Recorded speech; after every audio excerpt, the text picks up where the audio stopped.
What's up, folks? It's Cory here, Floodway Print Company in Winnipeg, Canada, and I am taking over the account today. I'm literally riding the shop right now to give you a tour, answer any questions you have about our little screen print shop. So let's get her going. Okay, I made it. And man, something I always loved about the shop is that it's not in the garage or the backyard. It's right in the thick of the action of our city, you know what I mean? Right on the bike path. It's all covered in crap right now because they're giving us this new front bit, I guess. Anyway, here's the shop. We're right up there on the fourth floor there. So let's head in and check it out. Okay, first things first, all this mess and construction I showed you is not because we're getting a new little brick thing here. It's because the water main bursted under here. Water must have come up and flooded all this stuff down. So our whole building, which is all these units here, our whole building has no water today. Well, we have a bit of water. I'll show you that later on the tour, but yeah, that's just some real shop stuff. Not really something you can predict, not really something you can plan for, but just something you got to deal with every day. Really, I sometimes think that it's printing t-shirts that is the easy part. So let me know if you agree with that.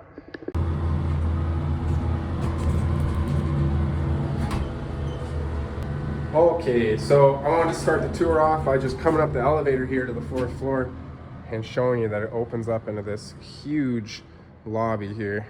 These are the windows down to the street that we were just on. And yeah, big old quiet lobby that we share with our neighbors. We have 3 neighbors on this side. Our building is actually 3 buildings. It's this center one that we came through, connected to a building on the west side and connected to a building on the east side. So when you come out of this elevator and you're looking around, well, you won't be standing over here, you'll be standing here. So you'll see our lobby sort of area over there, and that's where we're headed. So yeah, we're tucked away back in this corner here, and it looks pretty cool if you ask me. Still working on it though. It'd be cool to have some like mannequins up over there and whatnot. We got our sign, some lights, a big old fan for the summer.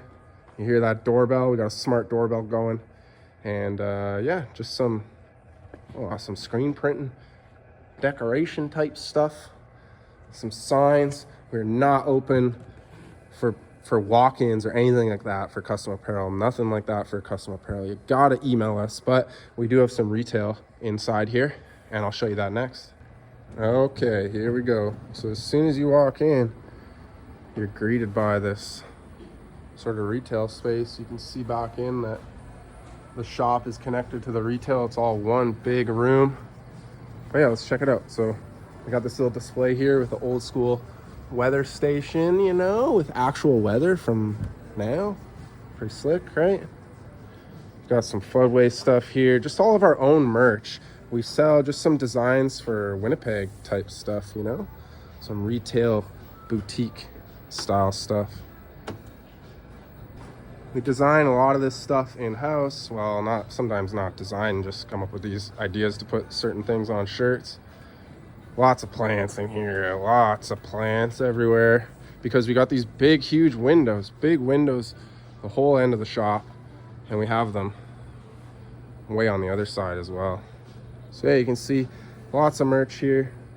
Try not to make you too dizzy. We got our dog beds for sale. These are all stuffed with old hoodies, like hoodie scraps, and we sewed them up here, filled them with hoodies, and they're for sale in our retail. Something else we've been working on is the garage sale stuff, like keeping the blanks up here. So instead of having them on shelves in production, just extras and random stuff, have them up here in retail. People can buy them blank as is, and people love it. It's a good deal for them, helps us get rid of a bunch of stuff. It's been doing really well. It's obviously just been tossed in here, but working on making it a little better.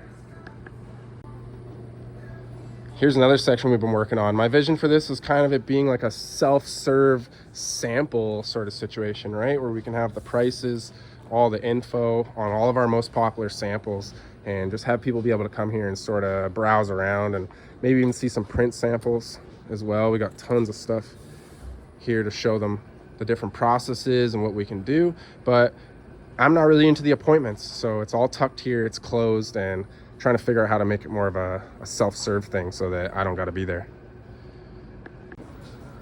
And that's retail, really. It's just the whole front of the shop here, and then we have this little cut, and this is we got some orders ready for pickup, all labeled, ready to go, and a little path through here because this is boxes coming in from UPS or whatever, and then staging is right here as well. All right, so everything gets checked in here, counted up, and gets put onto carts in queue for press, and that's what we're looking at here. Oh man, something I wanted to show for retail. This is pretty good. So remember I said we don't do walk-ins for custom orders, but if someone really insists, we have this computer here and we can bring up the website and fill out the form for them right here. We got on this swivel so you can kind of point it towards them, show them a shirt or whatever, make sure their name and their email is right, fill out the form for them on the spot, and move them directly to email as soon as possible. So we looked at staging. That's pretty simple. It's where everything comes in. And then we move in to where everything goes out. This is where we'll pack up stuff for shipping. We got the scale and pack stuff up. This is where we print the labels that are on all those boxes and just get everything organized. And then as we move through here, this is Eli at the back of the dryer. What up? Hello. We've got the back of the dryer here, which is pretty much like approvals, quality control. So we got some stacking going on here. And the heat pressing. What up, Lewis? Heat pressing is all happening over here as well. This is where this goes down. And it's all really here just because it's a finishing thing. It's back of the dryer. Got the press running as we speak. And that's sort of the back of the dryer area right there. Next thing I can show you is teardowns. So screens print on the press. This is the cart for what's on press now. This is a cart of what was on press last. So you see it's right here, real easy. Tear it all down here. Got everything we need to do a teardown. And then it gets stacked up for reclaim here. Now this path from here to over there is the farthest the screen ever has to travel throughout this whole process. And I think that's pretty cool. I'll show you more of that later.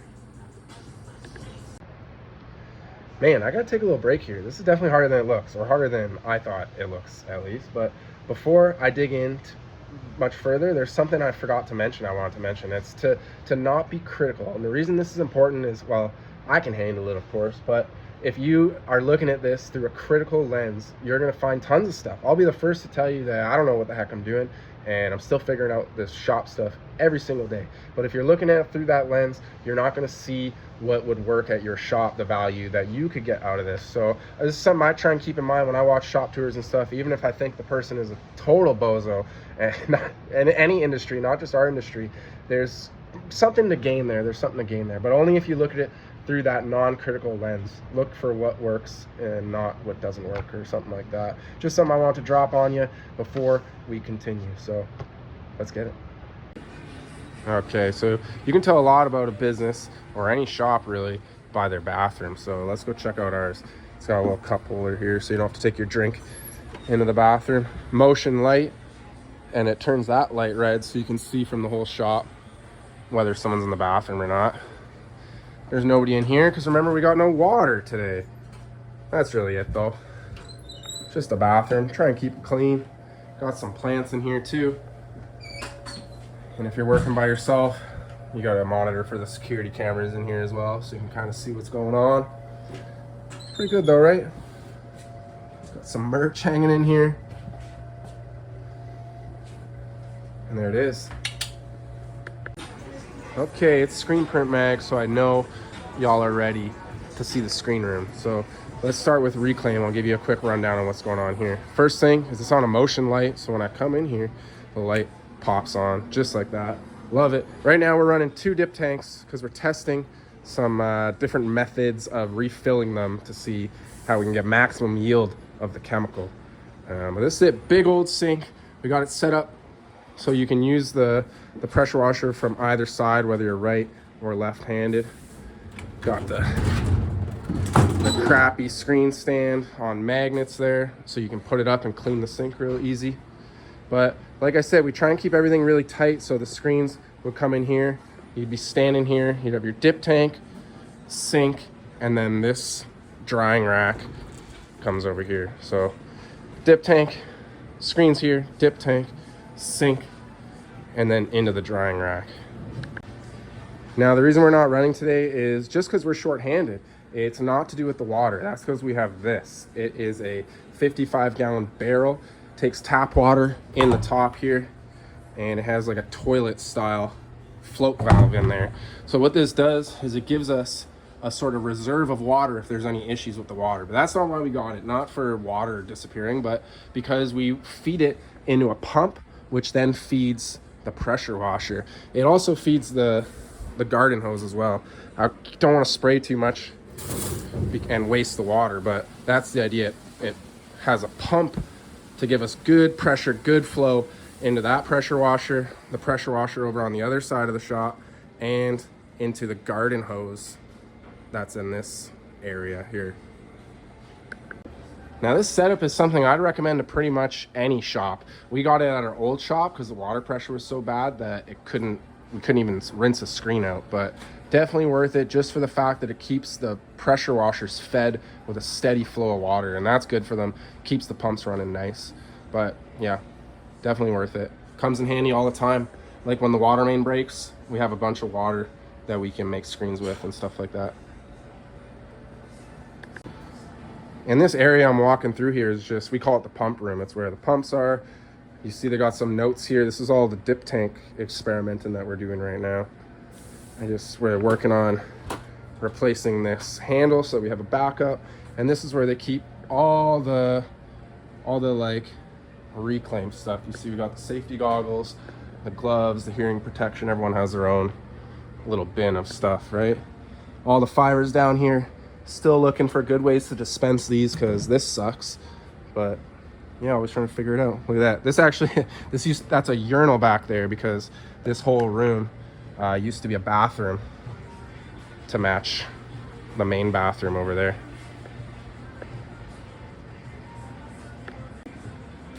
Okay, so moving on. So once the screens are clean, they go on this drying rack right here that I showed you, and we wheel it up to this wall because right through here is coating. Same thing with the lights where they're popping on automatically. This desk is in the middle. So same thing with the lights really, they come on by themselves. We got the space heater, the rack for everything. Got some tunes in here. The dehumidifier. Some stuff that's not really hooked up, which is like a oil-based heater. No fan for this heater, no airflow, so that's probably good for a dark room. And an air purifier, like a dust collector type thing. Gonna hook those up for the winter. But yeah, it's a pretty tight cell. You just take the screens here through the curtain, coat them here, rack them there. So again, no motion, you're just standing here. You don't need to walk around to put every single screen on a rack. And there it is. And yeah, it's connected directly to the screen room with the screen machine, which is on the other side. So when we come in here, same thing, motion lights, turns on everything, the monitors, the backlighting, and the ceiling lights. And this is it. So again, no motion, you're pulling your ready screens out of the rack this way, putting them straight into the machine. Exposure unit is right there.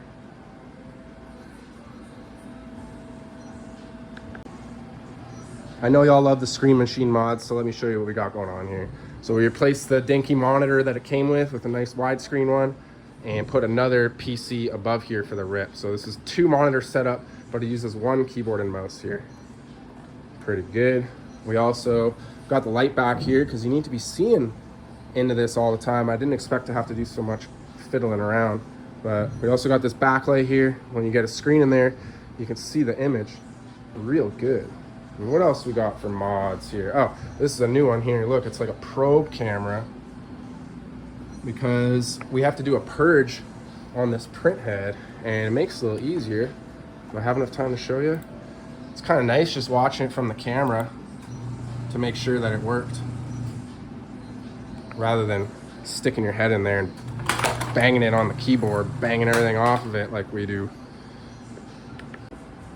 Got a couple mods going on with the screen exposure unit as well. So this is an FX exposure unit from Ryonet, but you see we don't have any lid or glass anymore. or the tablet on the front. I guess I'll start with that. It used to come with a tablet. It was absolute junk, and we moved it on the wall. I want it to be like a humidity display, but it's junk. It's not reliable. It doesn't work. So they replaced it with a Raspberry Pi, and that worked okay, but the touchscreen was kind of crappy. So what we did is we hooked it up to an actual monitor, a little keyboard, and a mouse, so that we can adjust it way easier now. And then yeah, no lid, like I said, so just replace it with this homemade sort of setup, just some angle iron, so that you can slide the screen in, expose it, and then when you put another screen in, it'll slide it out the other end. Usually we have a dip tank here with just water in it, but remember I showed you it's in reclaim on the other side for that experiment. But usually come out here, straight into the water, straight into the sink, and there we go.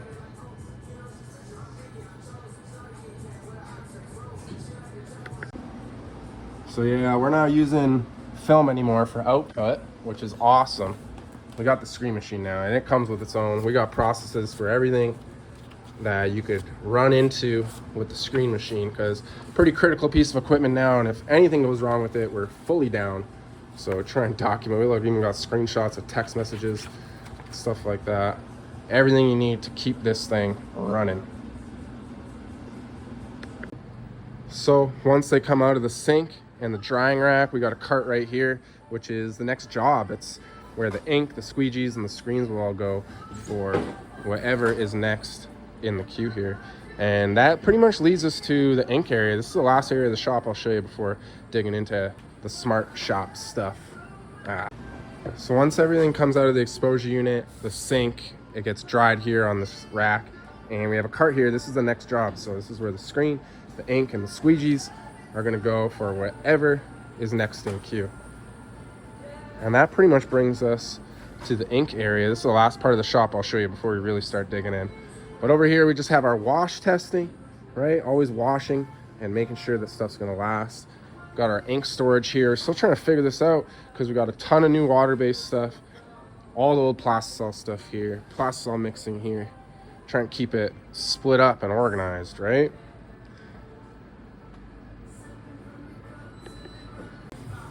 And the other side is a table where we have the computer for the formula. We don't need to print them out. We'll just have them right in front of us. The scale. We got a screen here for testing all the inks on the actual garment. A little heat gun for the curing, so we don't got to bring it to the dryer. And just everything you need, including a display light so you can compare it under here.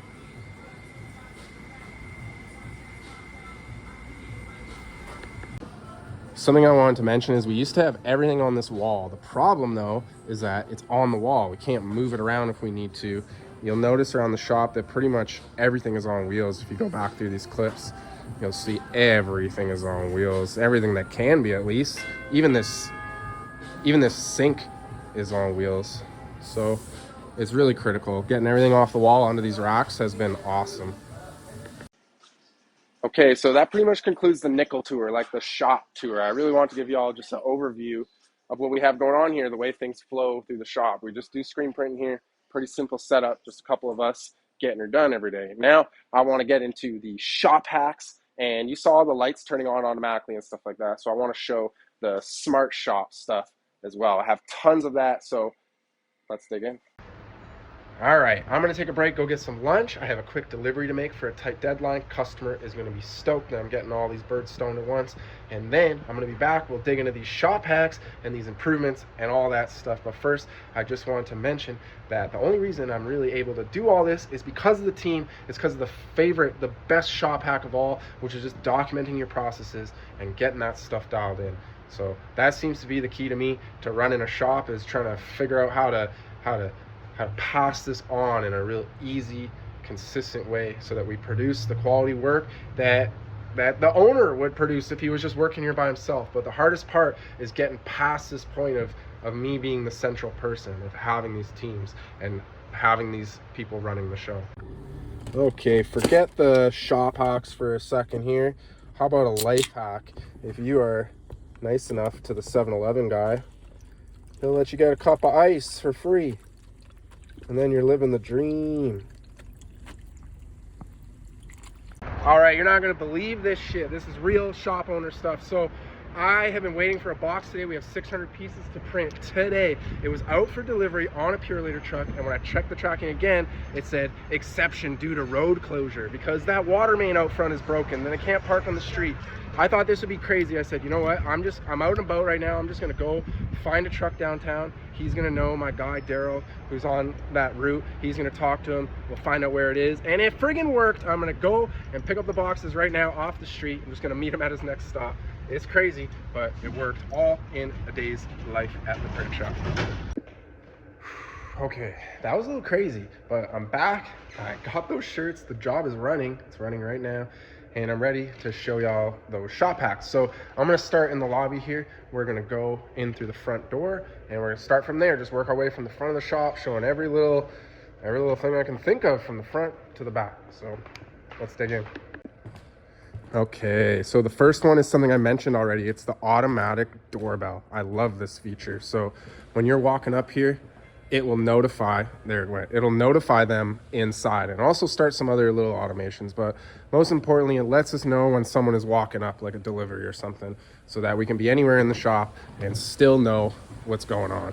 As soon as that ding dong there goes off, it triggers the TVs here so you can see who's coming in and everything like that. No surprises. And the way it all works is with the camera system here. So have about 24 cameras through the shop. It started as a security thing with like the perimeter cameras and then evolved into more. But let me show you the way the gold door thing works. So when I'm coming in here, here's the video of me walking in. It will trigger only motion going in. So it's pretty clever. So on the way in, it'll ding dong, but not when someone is going out. Some other random things we use the cameras for, besides just like security, you know, making sure that our shop is safe. Can also see the back lane. So if a delivery is coming, you know, I can tell them if it's blocked or not. We can see it. Even in the dark room we use it, we can see how many screens are in stock. We got an Uptime Sensor. I'll show you this here, but I even have it overlaid on the cameras where it's showing the index rate, the impression rate, and whether that means our Uptime Sensor is on or not. Some of the security features are pretty clever actually. So we have this stairwell here on the back and I have a camera out there. And when people are on it, it can tell that someone's on it and it'll fire a red light to kind of let them know that we know that you're there. So we have a lot of camera-based alerts, but a lot of them depend on this door sensor. So whether this door is open or closed. Check it out. I'll close it and let's listen to the voice alert.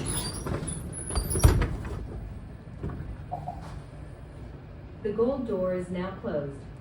And what that means is going to send a little bit of a different set of alerts, because when the door is closed, we don't really care if someone's walking up to it, for example, just stuff like that. All right, so let me open it back up. The gold door is now open. Now, I mentioned this fan, but I didn't mention how it works. So it's for the summer. Sometimes this big lobby we're in is cooler than the inside of the shop, as you can imagine, with all the fans. So when that door opens, what it does is it checks a temperature sensor. Where is it? There's a temperature sensor in here somewhere. It checks the temp sensor, and if it's cooler in here than it is inside, it'll turn that fan on. And as soon as it becomes warmer in here than outside, it'll turn the fan off. It'll also turn the fan off just if you close the door, because obviously you don't want it blowing at the closed door. But yeah, pretty slick. I should point out that all these lights in here turn on when the gold door is open. This light here is on if we're inside the shop. No matter what, if we're inside the shop and the shop is on, this light will be on. That's to tell our neighbors that there's someone in there, just in case they're curious. And these lights in here, though, we have all these retail lights and stuff like that. All this stuff will only turn on when someone is entering. So after about 15 minutes or whatever, these will turn off and they won't turn back on again until someone is walking in the door. That just keeps retail kind of shut down and chill throughout the day, save the energy or whatever and whatnot. Oh yeah, here's that fire escape stuff I was telling you about. So the fire escape's right there. The red light blasts right there. And there's also like a strobe light here that turns on as well. Okay, here's a pretty cool one. Our air compressor's back here. It's got all the daily maintenance and stuff like that, the safety operation. But the coolest thing is it's got this button here which turns it off at the end of the day. So when we shut the shop down, no one has to run over here and turn the compressor off. It'll just push this button for us. So you can just assume that pretty much anything in the shop that plugs in, like a light or whatever, is going to be on a smart switch that either turns on with the shop, turns off with the shop, stuff like that. Point out here, this light is also a bathroom status light. So when someone's in the bathroom, like I showed you before, this light will go red as well. What else we got here? This is a cool one. So we got the exposure sink with the backlight, and we got the fan for the screen drying rack. Now the way this works is when you walk up to the station, there's a button that will turn the pressure washer on, the light on, and the fan. The light and the fan are on their own timer, but you can turn the pressure washer off from here so that it doesn't run or whatever. Pretty good, right? And then when you hit this, something else happens in reclaim. So let me show you that now. Okay, so remember I told you reclaim and screen exposure, they share the same pump and water reservoir and stuff like that. So what we have here is when you hit that button on, it gives a yellow light over here. This is usually just white regular light. So it gives a yellow light over here. That lets the person in reclaim know that someone is trying to use it on the other end. Now I got to run back over there and I'll hit the pressure washer and we'll run back here and I'll show you what it looks like. Okay, so when you're over here, you're not always spraying screens, right? You're making screens, you're shooting them, whatever, and then sometimes you're spraying it out. So right now the light is yellow, but when I squeeze this and pull some power through that pressure washer, check this out. Okay, I was having trouble showing this. I got Lewis going to the other side to spray it. So when you spray the pressure washer over there, this light changes to red, you see that, so that you'll hold off the pressure washer here, give him the right of way. He only needs it for like 10 seconds, right? And this saves the pump from overworking itself, running 2 pressure washers at once. So pretty cool, right? As soon as you stop spraying, it goes back to yellow and then you can continue your reclaim. But just a smart right of way for the 2 sinks. Running around like crazy today, but still marking down some opportunities for improvements. These are just like questions I was asked throughout the day, or like struggles I've seen somebody on the team having, problems I think I could solve. So writing them down, putting them on the list and getting them done. This is a good segue into the leak detector. So we got one under the washing machine, under the exposure sink. There's one under there, you see. And then we got the pressure washer in here. So we got one under there as well. Sneak through here. What up, Lewis? And then we got one under the sink here right there. Got one under the barrel and in the pump cabinet. It's pretty good, man. We got it everywhere there's going to be water. So we can also see the status of all these leak detectors on the displays around the shop. But let me show you how this thing works. So when I trigger this, this is what it does. Check it out. Warning, leak detected in reclaim. So you can see it sends a voice alert to the rest of the shop, because you're in here with your headphones on. We want to make sure everybody else knows there's a leak too, in case you don't notice it. And since you have your headphones on, you saw it blinks all the lights, turns this one red, turns that strobe light on. You pretty much can't miss it. And if it's not right in front of you, you can look at the screen. It'll tell you which one is triggered. Can't show the reclaim area without showing 2 things. One is our little Bruce from Printavo up here. But 2 is the solids trap. This is the Ryonet box. We have a whole YouTube video about just how good this friggin' thing is. All it is a shelf we built here, a 5-gallon bucket, and an outlet pipe. So all the heavier stuff from the sink will go down through this drain and settle in the bottom of this bucket. And then it'll go through the regular Ryonet solids trap. But if you have one of these without the bucket, Ryonet recommends you change it, clean it once a week, and that is insane. With this, we clean it like, I don't know, once a year, every couple months. When it starts backing up, we'll clean the whole thing out. Doesn't take very long, makes it way easier. So definitely recommend the $5 bucket setup there. And the solids trap, just keep the junk out of your drains. Okay, they just finished this job, so I'm gonna jump in here and show you the tablet. So something cool with the leak detector, look, if I trigger this, it'll even pop it up on this display showing which one it is, and then it hides it when it's not there, because this is a display for production where they can control the whole shop. We have our music controls, maybe I'll show you that next. They can adjust the volume over here and everywhere in the shop. Plus the music, you know, next song. See the calendar, we see our pickup appointments and stuff like that. And just some controls. Maybe they want to turn the dryer exhaust on and off, even though it's automated. Little things like that. We got these dashboards all around the shop. We like to keep this one up in reclaim because it has the leak detectors on it, but different views for different parts of the shop. This is dark room. It really just is the temperature, the humidity, and over time, which is really important. Shows the leak detectors, you know, some manual controls for all the Wi-Fi switches in case something's acting up and not working with the automation. But pretty straightforward. We keep these all around the shop just for easy access to the controls of the shop. While I'm here, I'll show you this. This was featured on Screen Print Mag in the past, actually.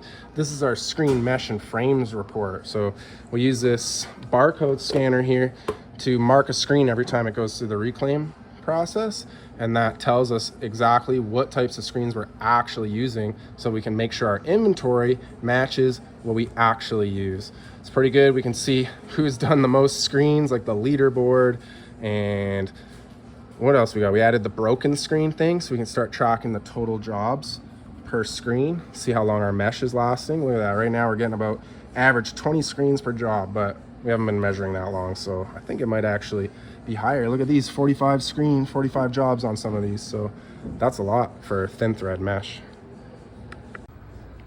I didn't show y'all my office here, but I got pretty much the same setup on my desk. You see I got just a tablet here with controls for the light on my desk and the volumes around here, like the speakers that are in this area. But let's look at my office real quick. My kids been playing lots of Lego, so I got that here. I got an old school TV that plays BMX videos just on a loop, old BMX videos on a loop all the time. What else? My desk, standing desk, it's also on wheels, so I can take it anywhere in the shop. It's on one plug, one Ethernet cord, you can see down there. I can take it anywhere in the shop if I want to work up front or hang out in production, whatever it is. Might as well show this when we're back here. It's a huge mess right now, but this is my content cart, my camera cart, we'll call it. It's just got all the camera equipment, all the doodads for like holding a phone up, and then an actual place to clamp it to. So you can just wheel this anywhere in the shop, and you've got like a tripod and all the stuff you could need to make some content or whatever. But yeah, it's been a mess. I've been doing shop stuff rather than content stuff lately, that is for sure. Okay, so we're stopped right now just to pick a booger out, about to get going again. I thought this would be a perfect opportunity to show you our uptime sensor. Remember earlier I told you the press can sense how many times it's making an impression and how many times it's indexing per hour. And what that does is it helps us identify if the press is up or down. Like, is my press running? That's the question, right? So the press, or at least the shop, can tell when the press is running or not. We don't do much with the info yet. You saw I laid it over the cameras, but we also have a light, a sensor light up here. So when the press is down or not running at that rate, at that run rate, the light's red. And as soon as it is running back at that rate again, that light will go green. So he just started back up now. It'll probably take a minute. It'll go back to green. But that's kind of what we use it for right now, is just a visual indicator, like, am I keeping pace or not? Okay, so dryer's filled back up, press is running. It doesn't just tell when it's spinning, because then when it's preheating, it would think it was on. So it takes into account the impressions as well. And look at that, so we're running smooth, green light's on. It's pretty slick. And again, we haven't made a ton of use out of this, but this is how it works pretty much. So when the press is on, it will trigger the camera, which means that what we're left with is a bunch of alerts throughout the day. We can watch and see the press run, and then we'll be able to see what it was that made the light turn red, what it was that brought us down, whether it be a lint booger or just a changeover, whatever it is, we can see it. We can also see what the rate was because we have it overlaid right onto the camera. Pretty slick. Oh, here's something else I can show you while we're running. So we are completely tapeless, no tape in here whatsoever. We're printing plastisol right now, but we're not really caring. If we do the teardown nice and clean, we're not getting it on the edge. If we put the ink in nice and clean, we're not getting it on the edge. Another thing is we're completely tapeless under here as well. You see our information? We have the name of the job, the spot color name and everything. It's all under there outside of the print area. It's even off the platen, so even if you did print that, there's no shirt for it really to get printed onto. And we can all imagine how much time that saves. If we're not taping up any of these screens, we're not worrying about who has the world record or any crap like that. We have the world record of 0 seconds. Same with this situation. It takes a ton of time to tape these screens off on the bottom. A lot of people will just say, don't run any information at all, but this information is handy. It tells us the color, it tells us the file name, the job and stuff like that. We need that there. Well, it's helpful to have it there, especially if it's not affecting our setup times because we don't need to tape it off. Let me show you how we get the marks up that high. This is one of my favorite shop hacks of all time. Okay, so obviously we just put it at the edge of the artboard, but let me show you how we do it. We do it with PrePress Pro, which makes it super easy. So let me delete this and start from scratch. I'll just open up PrePress Pro. This is gonna be on a 157. I'll hit process and boom, it adds all my marks there. It added the color label with the spot color. It renamed the spot color to the mesh count I chose. And it is just, it's the greatest thing ever. So good. And it's so good, like let me show you in the darkroom. So when that separation comes through here, what we end up with is in the image description, it says the name of the spot color, which says the mesh count, which means when these guys pull up the file, it tells them what mesh count to pull from the rack and use, which saves a ton of communication. I'm pretty sure the way most shops do it is they open up the preview and then they zoom in, they try and see what mesh count is called out on the file, but I don't know. We use PrePress Pro. It's the best way to do that, so I gotta plug it here. Best shop hack ever. All right, here's another one. So we got this exhaust system from the dryer, like everybody does. But what we have is we added a yellow light up there so we can see whether it's on or not without having to listen and stuff like that. But the cool thing is that there's a temperature sensor in here which tracks whether the dryer's on or not. So when we turn the dryer on in the morning, it triggers the exhaust and the lint catcher to turn on.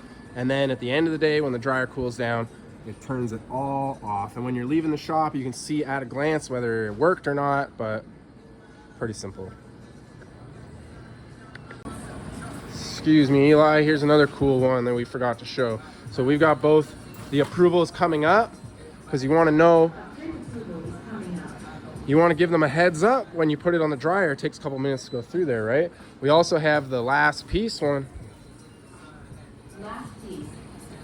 A new setup is starting. Which alerts the team that we're about to do a changeover, get all hands on deck to do the changeover. And last one here, when the print's actually coming out of the dryer, we have the approval is ready button. A print approval is ready. Right? Toss on the mannequin. Got the big TV with Printavo so we can have a life-size mock-up side by side. And then we're good to go. Well, I guess we're not good to go until we rip through the approval checklist, you know, and the processes that we have over here for this task, this station. I showed you the fans at the front, but let me quickly show you the fans at the back too. So got two fans back here. They have a temperature sensor outside this window as well. So overnight at about 4 a.m., you know, like when we'll blast all that cold air in, and then as soon as it's not colder outside, it'll shut these fans off. It all works by itself, keeps the air cruising through here. And they're also on this like super easy thing here. So if we're printing like discharge or something in the shop, we can flip them around, get that airflow going. You know, the fan at the door over there will bring some air in and it'll kind of bring it all the way through the shop and out this way. Oh man, it's not a big deal, but I didn't even show you the bike shop, right? Just a spot to keep all the bikes and whatnot. It's all my crap, but lots of people ride their bikes to work here as well. So we got the tools. In here is tubes, you know, in case you get a flat tire or something like that. You have everything you need to get yourself back home at the end of the day. Okay, so I'm pretty much done with the smart shop stuff, but the one thing I haven't showed you is the whole shop audio. This is awesome. It's something I absolutely love. So no matter where you are in the shop, you can open up Spotify on a device even and change the song. It'll play it throughout the whole shop. And wherever you are in the shop, you can also control all of the speakers here at different places, right? So we've got the darkroom, production, Ink PC is not available for some reason. I'm on it right now. I don't know. Retail iMac. We got the art output iMac. The meeting PC over there I haven't showed you yet, but it's dialed, man. We can just adjust the volume. Check this out. It's instant. It's so good. We have automations that work on it. Like it'll turn the music down when someone's here. We can reset the volume after each track. Just whatever we want to do, we can program it. It's all hooked up throughout the shop, everywhere, throughout the space. Oh man, I almost forgot to show you the smart vacuum. It lives here under our vacuum pillar, which is a shop vac and a 50-foot hose that goes anywhere in the shop. It's also got a little remote on it to turn it on and off when you're real far away from it. It's so good. But let me show you the vacuum here. Okay, so I've seen lots of people posting these industrial like Milwaukee and DeWalt ones they're really expensive. This one was cheaper, that is for sure. It's a home unit from Roborock. We've been running it for years, I think 2 or 3 years now. It does need to get cleaned out, but any vacuum needs to get cleaned out and emptied out. The good thing about this one is that it has mapped the entire shop. Can't really show it that good, but it knows where it's going. I can block it from going out the door, block it from going onto the auto, block it from going in reclaim. It is so good. It just hides under here, runs at night when we're not even here. We just kind of clean it in the morning, don't think about it, and it is awesome. Shout out to Robey. Man, there's so much stuff that I'm forgetting to show y'all, the cool stuff. This is our water-based fogger. It blasts humid air, humidity out the top. Just wanted to show it's still running. It's not just something we built and I don't know, made a video about. It actually gets used. We're using it all the time. So definitely recommend this if you're having humidity problems with the water-based printing in your shop. Just kind of eliminates that variable for you.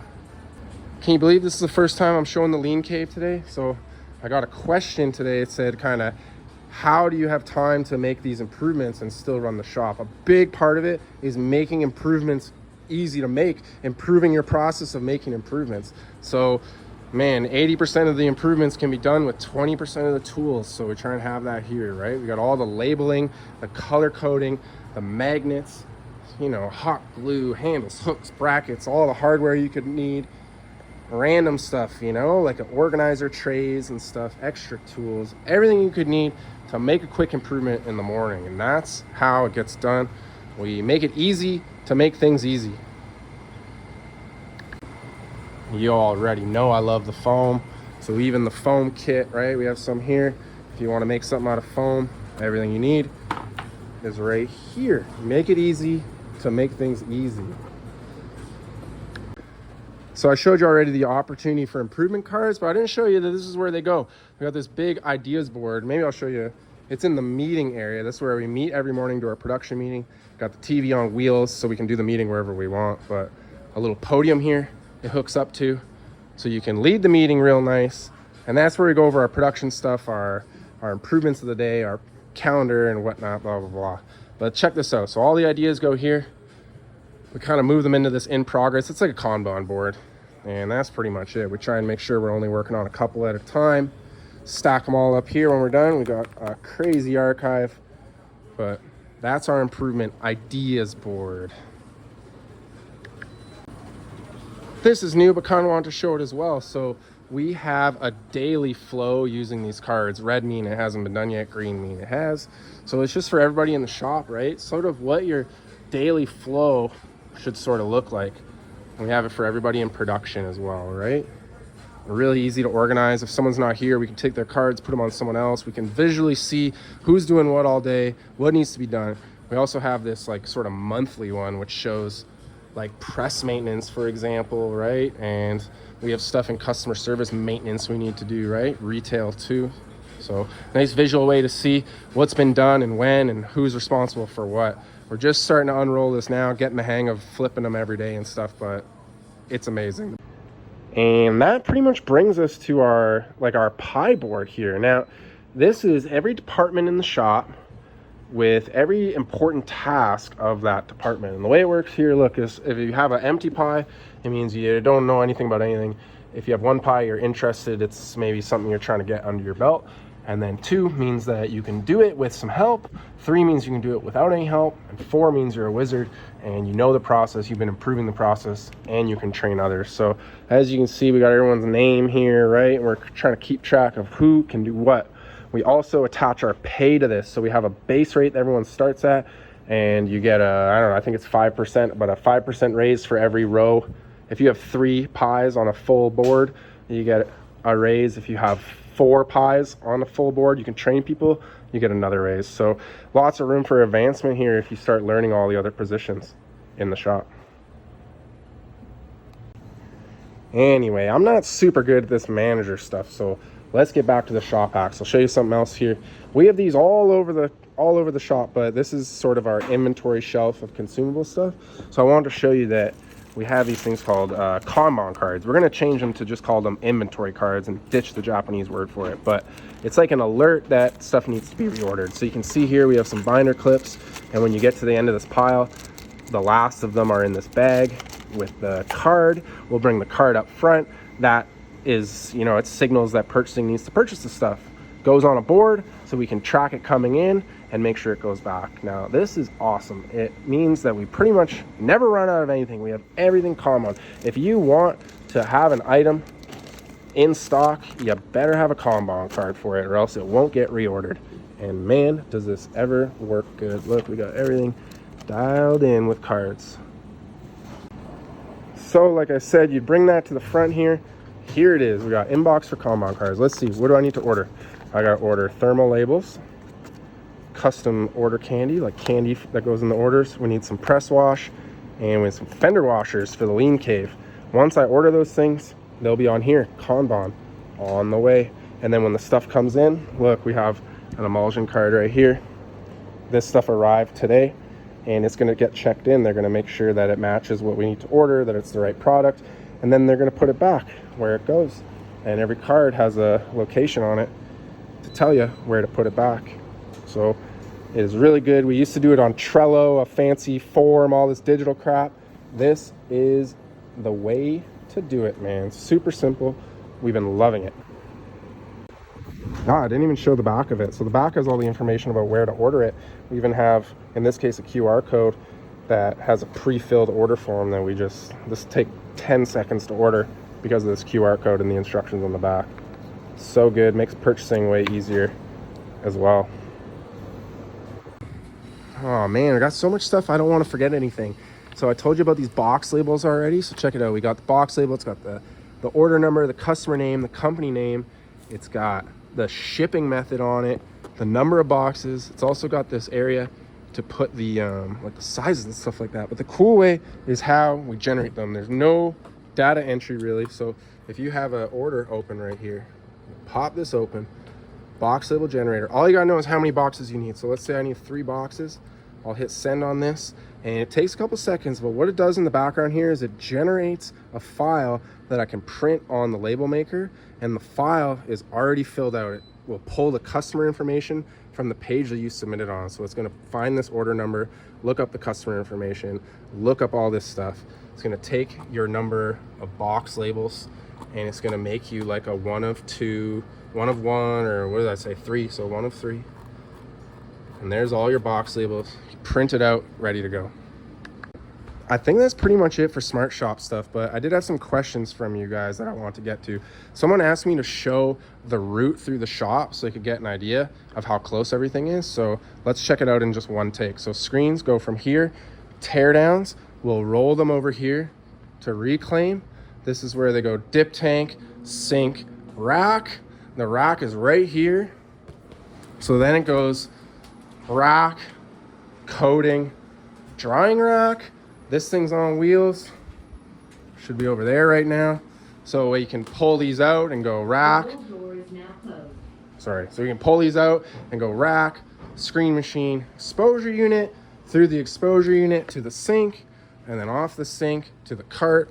The press is right there. So you see that loop just went around in a nice little circle. Now let's do the garments next.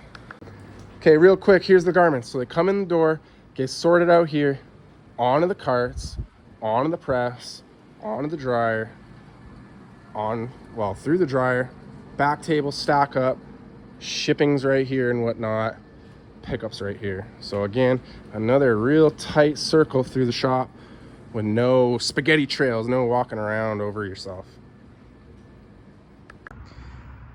Okay, folks, I don't know what to tell you, except that I gotta wrap this up. I gotta sign off. So I appreciate you tuning in, especially if you made it this far. This has got to be, I'm calling it now, I've never seen a tour or shop breakdown in our industry that goes as hard as this one. Almost forgot to show you one of the best automations. So when you come first in the morning, the shop will turn on for you, but at the end of the day, we got this whole shop off button. Move done. The shop is shut down. And since the sun is down, the night lights will stay for 7 more minutes. Good night.